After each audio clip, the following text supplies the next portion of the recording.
Noong isang araw, naamba tungkol dun sa batang multo, yung kinukwento sa akin ng kaklase ko, ay nagparamdam din sa akin noon, yung pauwi na kami noon.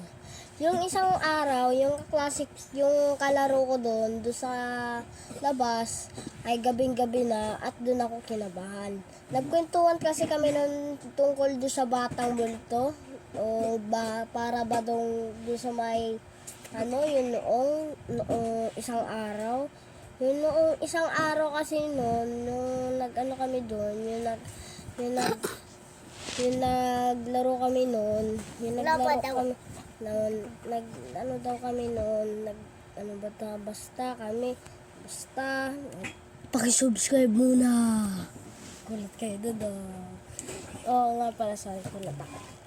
So, mag-subscribe muna po kayo kung masimulan na natin ang toong kwento.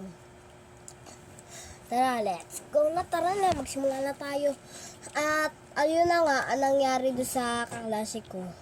Yung sabi niya, baleroso, parang may nakatingin sa harap natin. Sabi ko naman, parang wala naman ah. Sabi niya naman, mayroon na katumingin sa harap niya.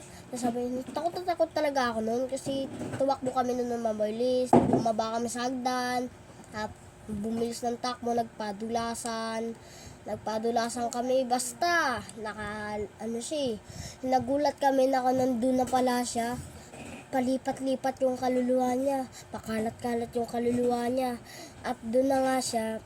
At doon daw sa sementeryo, yung malapit daw doon sa school namin, pakalat-kalat daw yung kaluluwa niya doon. At nakakatakot daw doon sa lahat ay mga namumulto. At di lang yan, kung espiritu ng isang Diyos na ginanyan niya ang kamay niya, kung pantay ba daw o hindi. Tinry niya iganto yung kamay niya at may nagparamdam sa kanya at nanginig siya, parang may humawak dito sa likod niya. At yun na nga, ayun nga dati ang ang pinasukan namin doon sa may kasama ko yung kaibigan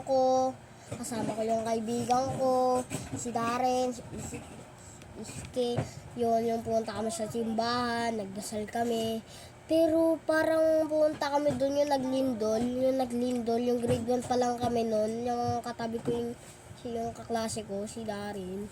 Biglang yung pag-upo namin doon sa may tapat namin na simbahan, biglang yung isang babaeng tao, yung binigyagan yung baby, yun pala walang ulo yung nanay. Tapos yung pagtingin ko doon sa likod ko, tapos pagtingin ko sa kanya, na mayroon na siyang ulo at biglang biglang tumingin sa amin. Tapos yung noon, yung sabi niya, Hoy, pre, tignan mo yun oh, walang ulo. Tapos naglingunan kami doon sa may nagtitinda ng fries. Ang lingo lang kami sa likod. At pagkatingin namin, naglalakad siya na walang ulo. Yung father, hindi niya siya nakikita ng ulo. Pero yung father, nakita niya na walang ulo. Dinasalan niya ang babae at nagkaroon na ng ulo. At yung babae, sabi niya, yung nagdadrive daw siya, sabi niya, Ma'am, sabi niya, hubarin mo lahat ng suot mo. Kasi sabi ng babae, bakit? Sabi niya, hubarin niyo po ang damit niyo at sunugin niyo habang nagdidrive po ako. Nakita ko po, wala po kayong ulo.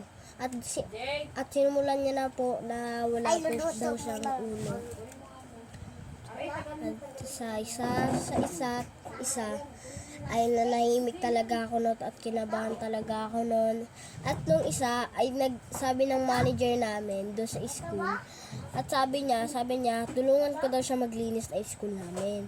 Na para malinis naman daw masyado. Biglang pag-akyat namin doon sa 5th floor, nagsitayuan yung mga balahibo ko doon. At doon na nga kinabahan ako kasi ako yung nasa unang daan. Kala ko nandun, yun pala nasa harapan nila ako. At yun pala, at nakalagay doon, open, open to eyes. Open daw na eyes, pero naka-open naman daw yung eyes ko. Pero yung guard, naiwan ko yung bag ko doon sa room namin. Tapos yung iniwan ako, pati kaklase ko sumama na rin. Nandyan siya sa tabi ko, may tinignan siya doon sa may pinto. Parang doon sa may bukas na pinto, parang may kumakaway. Tapos parang pag nagtapos kumaway, tatakbo siya bigla o nakikipaghabulan, nakikipagtaguan ba yung multo. Basta kahit nagabuling ka niya. Parang basta kahit anong gawin niya sa'yo, gagawin niya talaga. Kahit nung isang araw, yung Christmas party, nung isang araw, yung bata nakatingin sa kaklase ko, yun wala, black na black yung mata niya. Tapos yung katawan, hindi pala. Tapos yung mata niya kulay black, tapos yung katawan niya kulay white.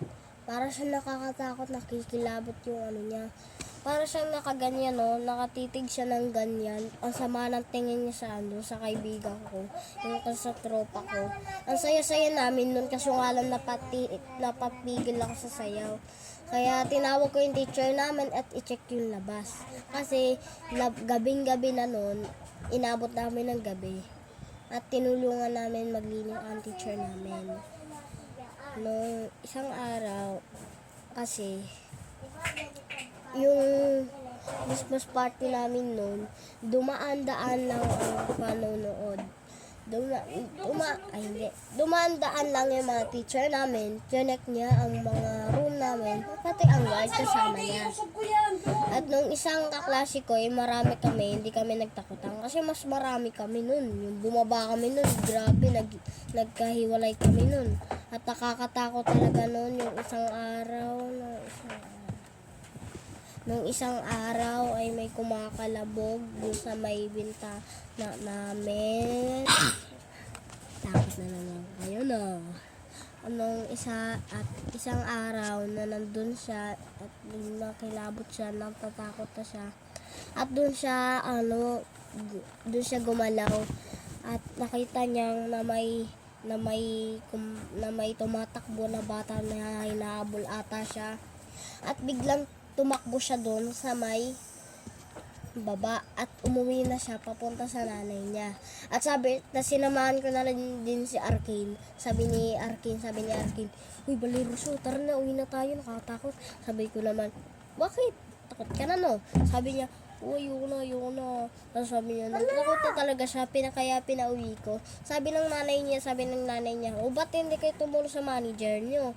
Sabi niya naman, ay hindi po. Sabi ko naman po, hindi po tita, kasi tita ko pala yun. So, sabi ko sa mama ni Arkin, takot na po siya kasi wala na po kaming kasama dun nagsiuwi na po yung manager. At doon na lang ako naturog kasi mas malayo yung kapitbahay namin doon kaysa ganito kami magkapitbahay. Dito kami nakatira sa kanan, dito sila nakatira sa kaliwa.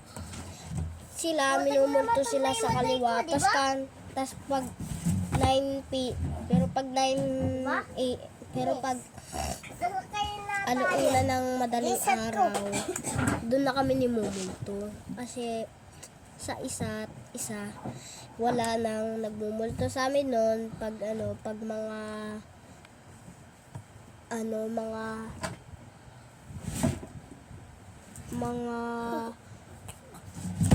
alas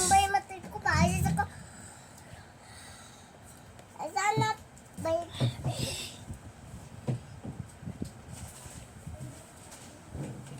At doon na lang ako natulog kay Arkin.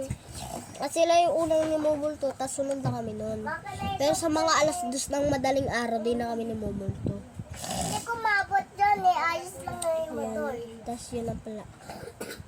So, yun lang pala ang yun lang pala ang vlog ko ngayon. At sana magustuhan nyo. Subscribe na kayo please na. Subscribe na kasi. Subscribe na.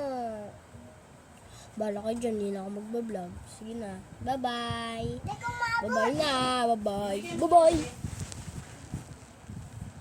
Yeah!